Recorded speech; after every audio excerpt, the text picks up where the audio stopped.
Assalamualaikum warahmatullahi wabarakatuh. Alhamdulillahirabbil alamin. Kita dapat bertemu kembali dalam pembelajaran daring bahasa Indonesia. Anak-anakku yang soleh dan solihah, kita harus tetap semangat meskipun pembelajaran daring. Sebelum pembelajaran kita mulai, marilah kita berdoa dulu. Berdoa mulai, berdoa selesai. Anak-anakku yang soleh dan solihah, pertemuan kali ini yang kita bahas pada bab 2 yaitu teks cerita fantasi. Teks cerita fantasi, pelajaran bahasa Indonesia kelas 7 MTSN 2 Sidoarjo, disusun oleh Samrotul Hidayah MPD. Teks cerita fantasi yang dibahas dalam cerita ini: 1. Mengidentifikasi unsur cerita fantasi. 2. Menceritakan kembali isi cerita fantasi. 3. Menelaah struktur dan bahasa cerita fantasi. 4. Menyajikan cerita fantasi. Itulah yang dibahas anak-anak di dalam teks cerita fantasi. Untuk pertama kali yang kita bahas adalah mengidentifikasi unsur cerita fantasi. Kompetensi dasar 3.3 mengidentifikasi unsur-unsur teks narasi dalam kurung cerita fantasi yang dibaca dan didengar. Yang memiliki tujuan pembelajaran: 1. Mengidentifikasi unsur-unsur teks narasi atau fantasi. 2. Menentukan jenis-jenis teks narasi atau fantasi.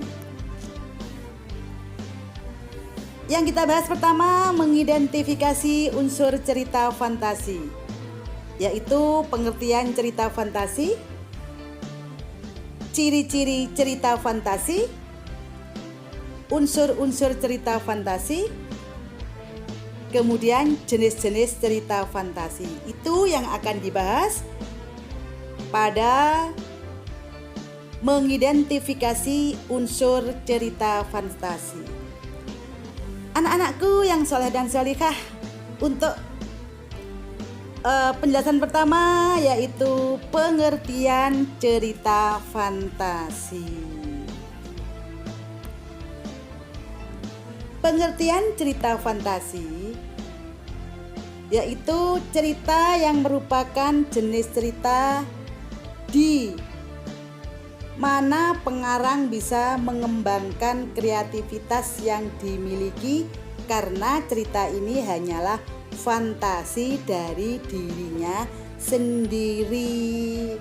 Cerita fantasi itu cerita khayal, jadi ceritanya tidak sebenarnya. Itulah anak-anak pengertian dari cerita fantasi. Berikutnya adalah ciri unsur-unsur cerita fantasi. Ciri yang pertama adalah ide cerita yang terbuka. Ciri yang kedua, terdapat keanehan, misterius, dan keajaiban. Yang ketiga, latar. Yang keempat, tokoh yang unik. Yang kelima, fiksi atau khayalan. Yang keenam, gaya bahasa. Ini ciri unsur-unsur cerita fantasi. Ada 6 cirinya. Selanjutnya, ciri-ciri fantasi: memiliki ide cerita yang tidak dibatasi oleh realitas atau kenyataan dunia, bersifat fiksi. Ini maksudnya cerita itu tidak dibatasi oleh kenyataan atau kenyataan dunia. Jadi sifatnya fiksi, khayalan. Itu ya, ciri cerita fantasi. Penjelasan yang kedua, dalam cerita terdapat keanehan seperti sihir, makhluk ajaib maupun sesuatu yang misterius. Itu cirinya cerita fantasi. Kamu lihat ada beberapa contoh itu kan, keanehan-keanehan itu seperti sihir. Contohnya apa? Kayak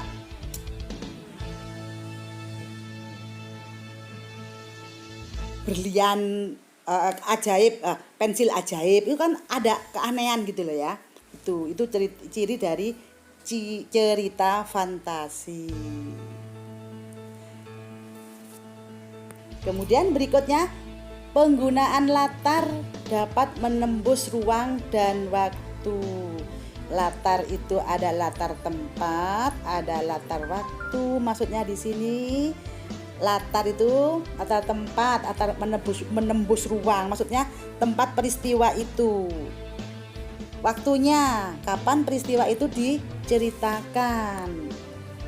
Kemudian tokoh yang memiliki keunikan tersendiri, seperti memiliki kekuatan super untuk menyelamatkan dunia.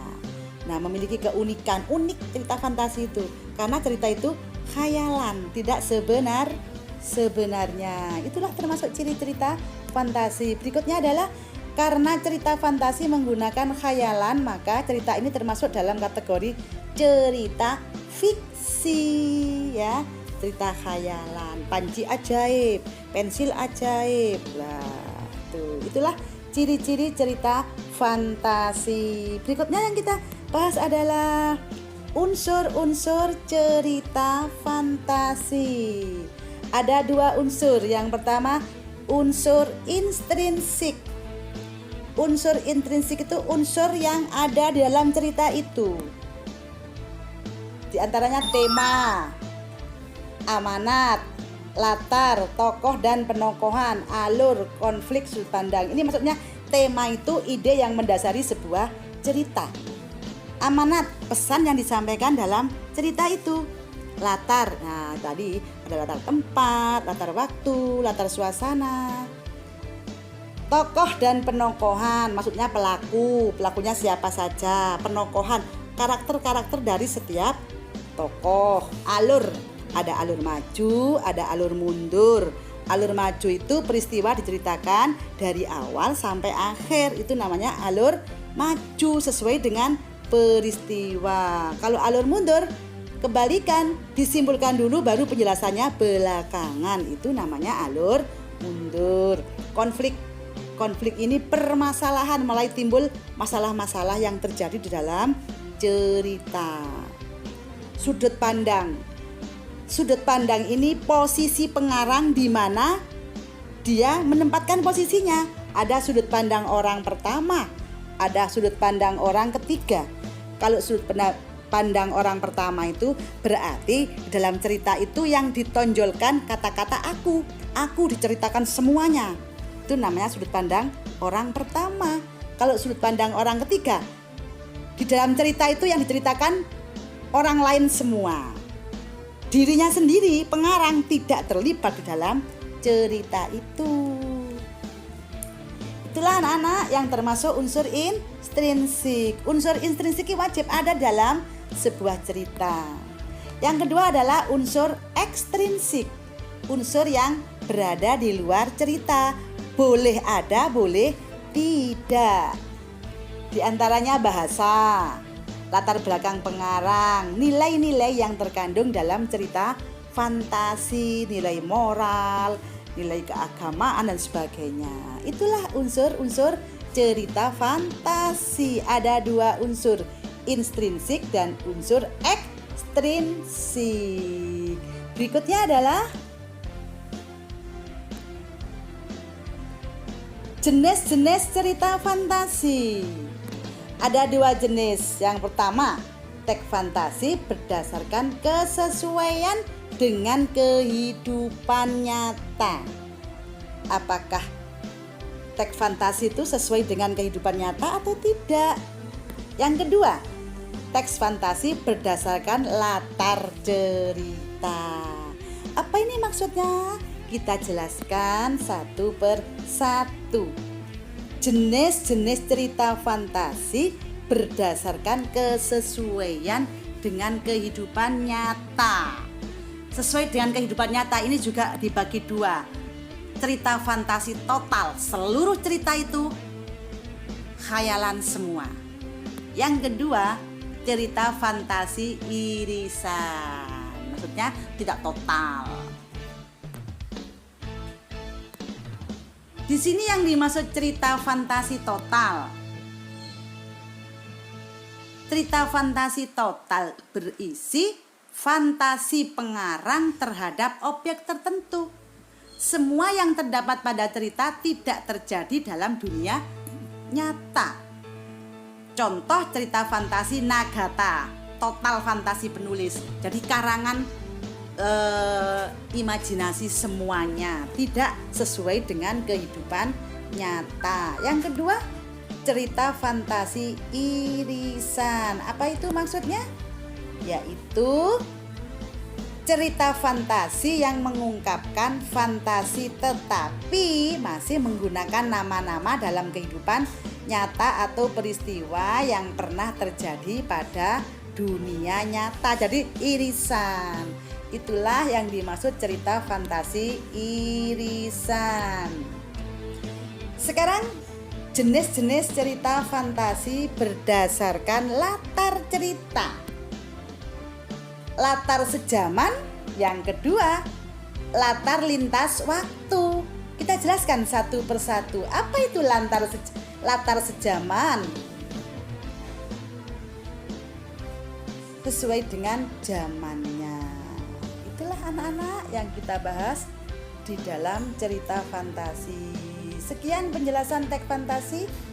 Mudah-mudahan kalian memahami dengan baik. Terima kasih. Saya akhiri. Assalamualaikum warahmatullahi wabarakatuh.